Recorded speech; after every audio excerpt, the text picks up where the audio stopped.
fabled heat, where magic meets desire. Subscribe to ignite the fantasy. The air in the sanctum of whispers tasted like burnt sugar and lightning, a sharp, electric tang that clung to my skin after a storm tears the sky open. I, Elara Vanya, mortal archivist with ink-stained fingers and a heart that has always craved the certainty of scrolls, stand where no human has ever dared, not merely in the sanctum, a vaulted chamber humming with the residual prayers of 1,000 lost souls, but beside 3 gods who have chosen me as their focus. Kalen the First is a wall of molten obsidian. His shoulders are carved from night-black stone, his breath a warm, metallic heat that brushes my cheek when he leans close.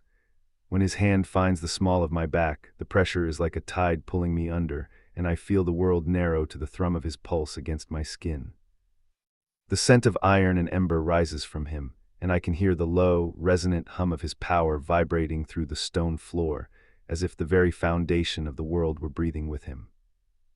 Silas flickers beside him, a lethal light that crackles with violet fire.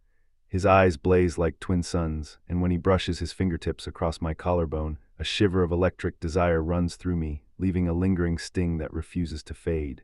He whispers promises in a voice that sounds like glass breaking, each syllable a promise of danger and devotion.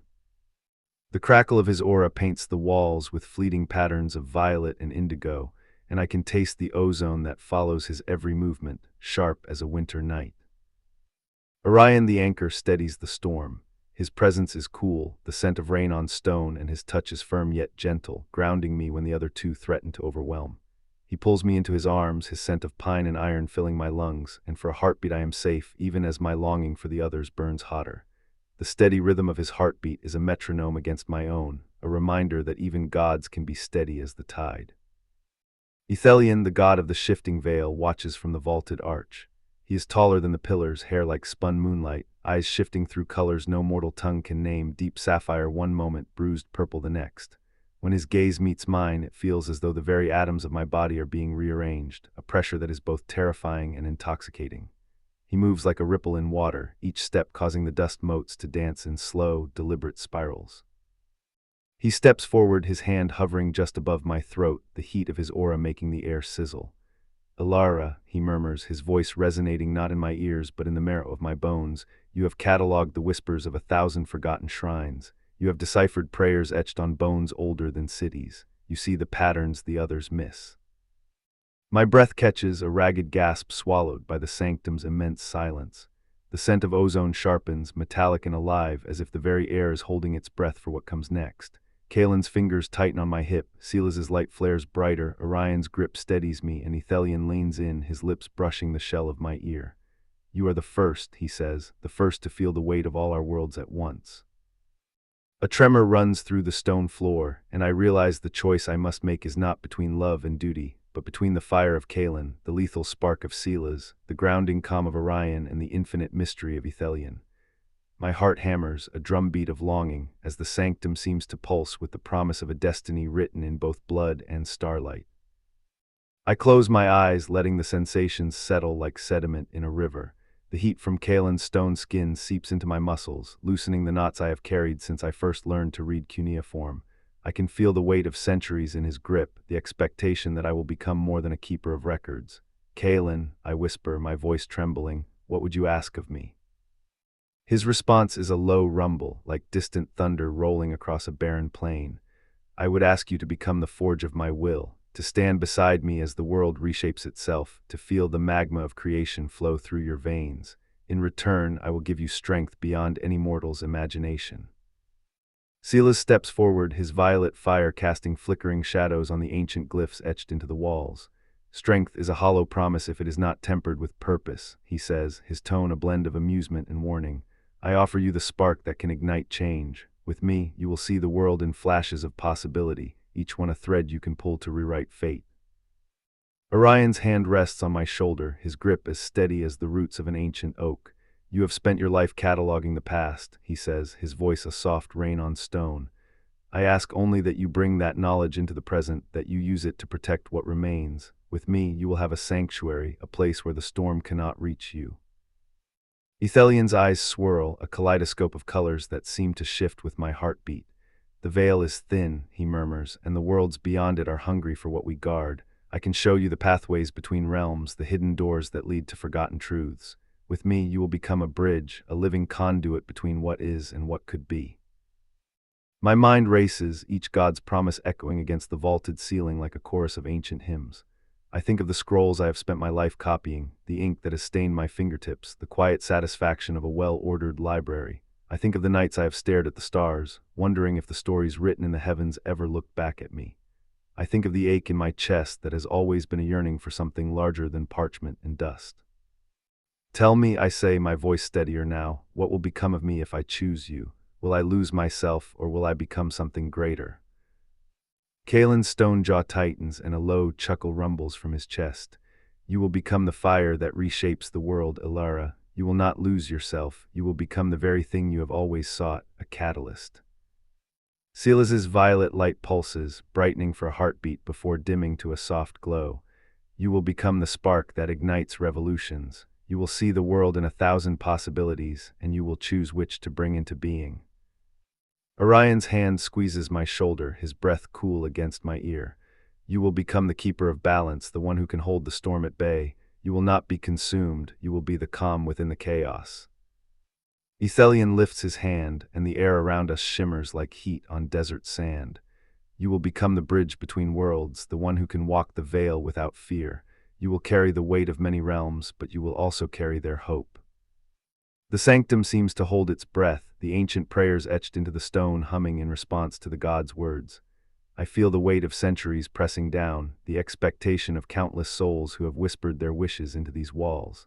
I think of the first time I opened a forbidden tome, the thrill of forbidden knowledge, the way my heart raced as I turned each page. I take a step forward, feeling the cool marble beneath my feet, the faint vibration of power thrumming through the floor. I have spent my life seeking certainty in ink, I say, but certainty is a lie. The world is ever changing, and I have learned that the only truth is the willingness to adapt. I will not choose one path because it promises safety or power. I will choose the path that allows me to be all of these things if such a path exists. The gods exchange glances, their expressions unreadable beneath the divine masks they wear. Kalen's stone hand loosens, the heat around him dimming slightly. Silas's violet fire flickers, casting a softer light. Orion's grip remains steady, his eyes never leaving mine. Ethelion's gaze deepens, the colors in his eyes swirling like a storm at sea. You speak with the wisdom of a scholar and the heart of a seeker, Ethelion says, his voice a gentle wind through the arches. Perhaps there's a way to bind our essences together, to create a tapestry rather than a single thread. Silas smiles, a flash of violet that seems to crackle with amusement. A tapestry, you say, an intricate weave of fire, stone, rain, and veil. It would be a masterpiece, but it would require a willing loom.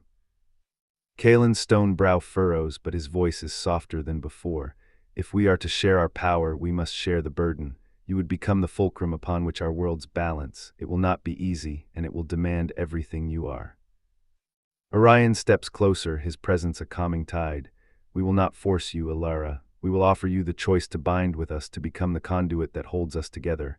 In doing so, you will feel each of us, each of our strengths, and each of our vulnerabilities. My breath catches again, this time not from fear, but from a fierce, exhilarating certainty. The idea of becoming a conduit, a living bridge between fire, light, stone, rain, and veil, ignites something deep within me. I think of the countless scrolls that have recorded the rise and fall of empires, the stories of love and loss that have been whispered into the night. I realize that I have always been a conduit of knowledge, passing it from one generation to the next. Perhaps now I can become a conduit of something far greater. I will bind with you, I say, my voice steady, resonant, echoing off the ancient walls. I will become the vessel that holds your essences, the keeper of your fire, stone, rain, and veil. I will bear the weight of your worlds, and I will not let them crumble. Ethelion lifts his hand, and a cascade of silver light washes over me, wrapping my body in a luminous veil. Silas's violet fire spirals around my arms, warm and electric, while Kalen's obsidian aura settles like a mantle of night upon my shoulders. Orion's cool rain mist settles on my skin, refreshing and grounding.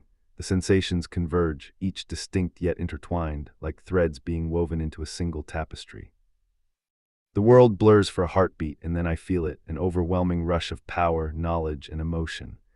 I can hear the distant roar of a volcano within Kalen, feel the crackle of Silas's lightning in my veins, sense the steady rhythm of Orion's rain on a distant mountain, and perceive the shifting colors of Ethelion's veil as if they were thoughts. My heart beats in time with theirs, a chorus of divine rhythm. When the light fades, I stand alone in the sanctum, but I am no longer alone. The god's essences pulse within me, each a living current that I can feel with every breath. The air around me hums with a new song, a harmony of fire, stone, rain, and veil.